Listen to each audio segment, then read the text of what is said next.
चर्चा हो जाए आगे का हमारा क्या रोड मैप होना चाहिए।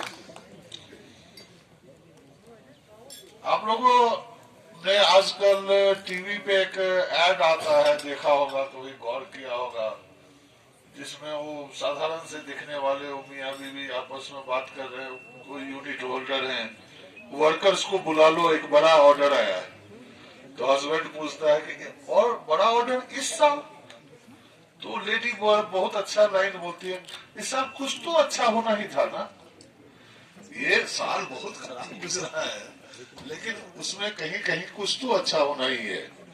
और ये एक शुरुआत है ये आपकी मार्केटिंग का। मैं हर फोरम में आजकल बोलता हूँ कि 70 साल चाहे वो एग्रीकल्चर हो या हॉर्टिकल्चर हो, हमारा टोटल ध्यान रहा है कि प्रोडक्शन बढ़ाओ और रॉ प्रोडक्शन माल को बेच दो मार्केट में। तुरंत जैसे ही फसल निकली उसको मार्केट में बेच दो, चाहे जो दाम मिल जाए उस वक्त। हमने ये कभी नहीं सोचा कि अच्छी ग्रेडिंग हो, पैकेजिंग हो, उसको अच्छे से मार्केटिंग करके बेचा जाए। जैसे मैं वो हमेशा मिसाल देता रहता हूँ कि साधारण से दिखने वाले लड़के लड़की जब शादी का दिन होता है आप ऐसे सजा देते हो कि लगता है शाहरुख खान हो और माधुरी दीक्षित की बात हो। दिखते है ना, वो बिकता है। क्यों हम सजाते क्यों है? एक दिन होता है, शादी होती है, उसकी फोटोग्राफी होती है, वीडियोग्राफी होती है, भर के लिए यादाश्त होती है। उसी को आप जैसे कह रहे थे 100 रुपए में 6 एप्पल बिक रहा है और वहाँ 50 रुपए किलो ऐसे ही ट्रक के ट्रक आप बेचे जा रहे हैं। तो हमें 3-4 चीजें करने की जरूरत है। मैं 2 मिनट में बस अपनी बात खत्म। हमें मार्केटिंग आप लोगों को मैं ये बताऊंगा, तफसील से बताऊंगा जब हम उस दिन मिलेंगे। लेकिन हमारे पास अब एक स्कीम है प्रधानमंत्री के आत्मनिर्भर भारत में, लगाना चाहते हैं ये पैकेजिंग वगैरह का अच्छा सा यूनिट लगाना चाहते हैं। तकरीबन आपको 35% तक की ग्रांट मिल जाती है उसमें, और बाकी के लिए आपको 3% का इंटरेस्ट सबवेंशन भी जो बैंक लोन लेंगे वो, तो बहुत ही अच्छी स्कीम है। उसमें ढेर सारी आप लोग पैकेजिंग यूनिट लगाइए मार्केट। दूसरा चीज मैंने चलते चलते एजाज साहब को कह दिया है कि ये सब होना जरूरी है। ये जो आपने आज लगाया है ठीक है, अगले साल और अच्छे से लगाइए, थोड़ा पहले लगाइए इससे, और बाहर से भी लोगों को बुलाइए जो इसमें शामिल हो। लेकिन अब जमाना आ गया है कि एक बिग आप वर्चुअल मार्केट प्लेस बनवाइए, कोई बड़ी बात नहीं है। आपको एक ई-कॉमर्स प्लेटफॉर्म बनाना है।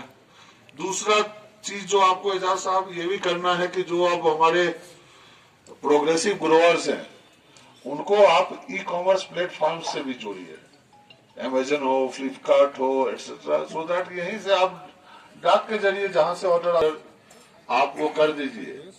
वो कही थी नॉर्थ और साउथ दोनों में एक एक्स्ट्रा लैब लगेगा और एक सॉइल टेस्टिंग लैब भी लगेगा। जो आपने बात की, सॉइल टेस्टिंग लैब भी अगले साल हम लगा देंगे, उसमें कोई दिक्कत नहीं है। आपकी जो भी जरूरत है उसको हम पूरा करेंगे, उसमें ये बात नहीं है।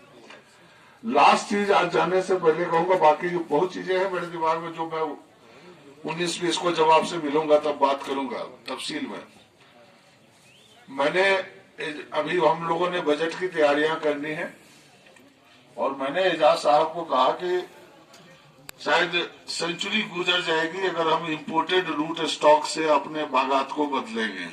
कितना हम लाएंगे और कितना बदलेंगे, तो वक्त आ गया है कि अब यहाँ पे भी काफी एक्सपर्टीज हो गई है। हमने इंपोर्टेड रूट स्टॉक भी देख लिया, हमारे लोगों ने अपना भी रूट स्टॉक डेवलप किया है। तो मैंने कहा कि अगले बजट में हम इसके लिए सपोर्ट के लिए सफिशिएंट पैसे रखेंगे कि हमारा लोकल नर्सरी में रूट स्टॉक, अच्छे हाई वैरायटी के रूट स्टॉक यहाँ पर तैयार हो। पूरा सपोर्ट करेंगे और सो दैट तेजी से जो है ये ऑर्चर्ड रिप्लेसमेंट जो आपका प्रोग्राम है ये तेजी से बढ़ सके। बाकी हमारी आपकी अगले हफ्ते मुलाकात होगी तो उसमें हम बैठ के कम से कम 3-4 घंटा हम लोग बैठेंगे। तफसील से मैं एक आदमी को सुनूंगा और उस पर जो भी हो सकता है करूंगा। मेरा मानना है कि रिसोर्सेज की कमी कभी न थी न कभी है होगी। अगर नियत ठीक हो तो रिसोर्सेज आ जाएंगे। पॉइंट आज तक रहा है नियत का। मुझे तो कहीं नहीं तकलीफ होती कि ये करना है तो पैसे नहीं है, ये करना तो पैसे लाना मेरा काम है, लेकिन जो जरूरत है वो पूरा होना चाहिए ग्रोवर्स का, ट्रेडर्स का। लास्ट 3 चलते चलते MIS बंद हो गई, अभी तक ऐसा नहीं न्यूज है। वो कहीं प्रोसेस में वो थोड़ा सा टाइम लग गया। कंटिन्यूअसली LG साहब और मैं दोनों सेक्रेटरी से टच में हैं। एग्रीकल्चर मिनिस्ट्री से वो निकल के फाइनेंस होते हुए गई है और समहाउ कैबिनेट तक जाने में वहां थोड़ी सी देर हुई है। तो आपको कोई न्यूज जल्दी ही उस पर मिलेगी, तो वो बात नहीं हुई है। शुक्रिया, थैंक यू वेरी मच।